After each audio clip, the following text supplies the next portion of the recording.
China is determined to control India's neighborhood. It has already bought the loyalty of a neighbor in the West. Now, the dragon wishes to make a neighbor in the East change its equations with India.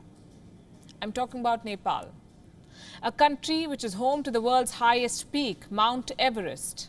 It is called the national pride of Nepal. On the 2nd of May, the Chinese state media, CGTN, claimed that this national pride was Chinese. It gave this Nepalese national pride a Chinese name, Mount Como Langma. And it claimed that this mountain was located in Chinese territory.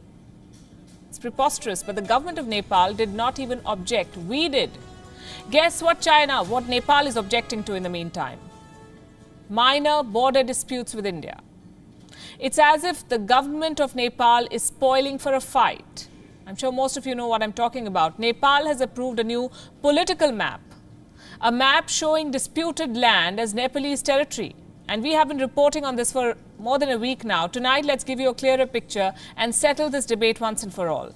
Up to 335 kilometers of land area has been included as Nepalese territory in this new political map.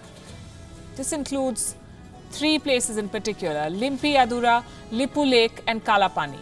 A map on your screen shows the exact location of these 3 territories.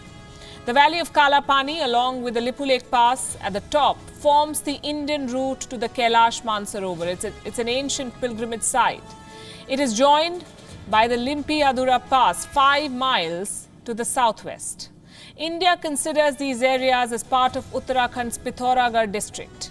India has managed and developed these areas for decades now. And to the best of our knowledge, these territories have never been used for military activities because Nepal never complained, not until now. But all of a sudden, Nepal says that Indian presence in these areas undermines its sovereignty. So much so that Nepal did not bother with even exploring a diplomatic solution. It has already resolved this so-called border dispute by declaring these territories as its own. The Nepal Communist Party has tabled a special resolution in the parliament, a resolution aimed at seeking control of these territories. The Prime Minister of Nepal has given his consent. Mr. KP Oli says that Nepal is only claiming its own land. He says his government has not taken the decision under anyone's influence, even taking a dig at India, saying that it must remain true to its national motto, Satyamev Jayate, only truth triumphs. Not everyone is on board, though. Senior members of Nepal's ruling party want the government to hold its horses. Ganesh Shah, for instance, he is a member of the Standing Committee of the Nepal Communist Party.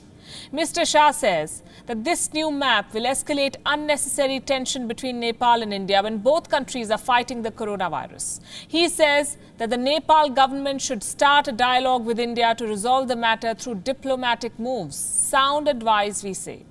India and Nepal have enjoyed excellent bilateral ties. Open borders between the two countries are a testimony to this fact.